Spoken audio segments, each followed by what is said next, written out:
CPM ప్రధాన కార్యదర్శి సీతారాం ఏచూరి మృతి పట్ల ప్రధాని మోదీ, ఎల్ఓపీ నేత రాహుల్ సహా ప్రముఖులు సంతాపం తెలిపారు. విద్యార్థి దశ నుంచి ఎంపీగా ఎదిగే వరకు ఆయన ప్రయాణం ఆదర్శమన్నారు. నిత్యం పేదలు, కార్మికుల సంక్షేమానికి కృషి చేశారని కొనియాడారు. ఏచూరి లేని లోటు వామపక్ష పార్టీలకు తీరని లోటన్నారు కమ్యూనిస్టు నేతలు.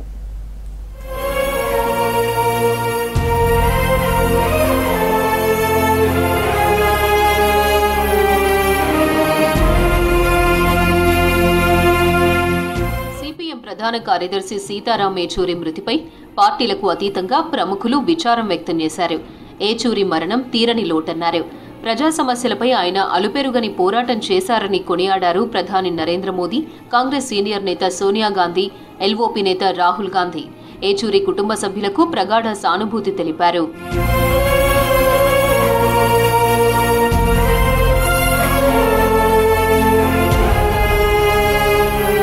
సీతారాం ఏచూరి మరణం పట్ల ప్రకటన విడుదల చేసింది సిపిఎం పొలిట్ బ్యూరో. ఏచూరి రాజకీయ చిత్తశుద్ధి, నిబద్ధతను గుర్తు చేసుకున్నారు. జాతీయ రాజకీయాల్లో కీలక తరుణంలో ఏచూరి మృతి సిపిఎం, వామపక్ష, ప్రజాతంత్ర, లౌకిక శక్తులకు తీరని లోటందే. ఆయన భార్య సీమ, కూతురు అఖిల, కుమారుడు డానిస్ సహా కుటుంబ సభ్యులకు అండగా ఉంటామంది సిపిఎం పొలిటికల్ బ్యూరో.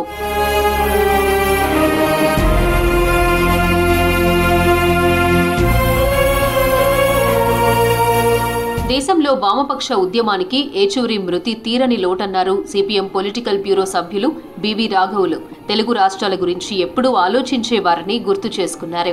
ఎల్లుండి ఏకే భవన్ కు పార్థివ దేహం వస్తుందన్నారు. ఆ తర్వాత పరిశోధనల కోసం ఎయిమ్స్ కు తిరిగి అప్పగిస్తామన్నారు రాఘవులు. మొదటి నుంచి చనిపోయే వరకు జీవితాన్ని వేరే దానికి కాకుండా ప్రజలకు అంకితం చేసిన మంచి వ్యక్తి. పర్సనల్గా నాకు కానీ మా పాలిట్ బ్యూరో సభ్యులకు కానీ ఆయన లేని లోటు ఖచ్చితంగా పొట్సలేని లోటు ఉందని చెప్పేసి మేము భావిస్తున్నాం. ఈరోజు ఆయన శరీరాన్ని ఎంబామింగ్ చేసి అక్కడ ఆసుపత్రులని ఉంచుతున్నారు. రేపు సాయంత్రం వారి కుటుంబ సభ్యులు నివాళులు అర్పించడం కోసం వారి స్వగృహానికి తీసుకెళ్తారు.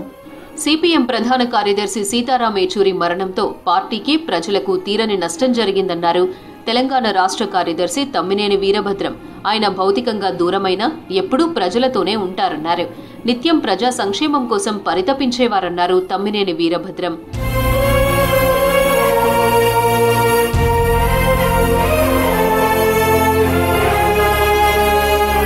సీతారాం ఏచూరి మరణం వామపక్ష పార్టీలకు తీరని లోటన్నారు సిపిఐ జాతీయ ప్రధాన కార్యదర్శి డి రాజా.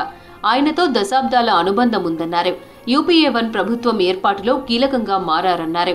ఏచూరి మృతికి సంతాపం తెలిపారు.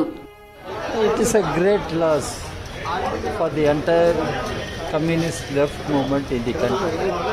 We had long association for decades. He was in student front, student movement. I was in youth movement. Then he came to their party leadership. I came to my party leadership. Then we worked together on different issues. Even when the United Front government was formed, UPA 1 government was formed. Sitaram Yechury జాతీయ, అంతర్జాతీయ స్థాయిలో communist party బలోపేతానికి కృషి చేశారన్నారు CPI జాతీయ కార్యవర్గ సభ్యుడు నారాయణ. సిపిఎంలో సైద్ధాంతికంగా అనేక మార్పులు తెచ్చారన్నారు. ఏచూరి మృతి సిపిఎంతోనే కాకుండా వామపక్ష పార్టీలకు తీరని నష్టమన్నారు నారాయణ. ఈ సమయంలో సమర్థవంతంగా గళాన్ని వినిపించేటువంటి వ్యక్తిగా ఉన్నటువంటి సీతారాం ఏచూరి గారు అనేక ఉద్యమాల్లో పాల్గొన్నాడు. ఆయన పార్లమెంట్లో మా సోదరులపై చేశాడు, బయట ఉద్యమాలు సాగించాడు. ఒక నిష్ణాత్మైనటువంటి వామపక్ష ఉద్యమ ప్రతినిధి చనిపోవడం అనేది చాలా బాధాకరం. వారి లేని లోటు తీర్చడం సాధ్యం కాదు. వారి మరణం పట్ల భారత కమ్యూనిస్ట్ పార్టీ తరఫున ప్రగాఢ సంతాపం తెలియజేస్తున్నాను. సిపిఎం సభ్యులకి, వామపక్ష ఉద్యమకారులకి నా సంతాపం తెలియజేస్తున్నాను. సిపిఎం ప్రధాన కార్యదర్శి ఏచూరి మరణంపై విచారం వ్యక్తం చేశారు మాజీ ఉపరాష్ట్రపతి వెంకయ్యనాయుడు. మార్కిస్టు పార్టీకి ఆయన విశేష సేవలందించారన్నారు. చిన్న వయసులోనే సిపిఎంలో ఉన్నత స్థాయికి ఎదిగి ప్రజల కోసం పోరాడారన్నారు వెంకయ్యనాయుడు. అలాగే పార్టీకి పిన్న వయసులో అఖిల భారత ప్రధాన కార్యదర్శిగా ఎంపికై తన బాధ్యతలను చాలా సమర్థవంతంగా నిర్వహిస్తున్నారు. మంచి మేధావి, ఏ విషయం పైన సరే తన పార్టీ యొక్క ఆలోచన రీతిని ప్రతిబింబిస్తూ చాలా స్పష్టంగా మాట్లాడగలిగిన మేధో సంపత్తి ఆయనకు సొంతం.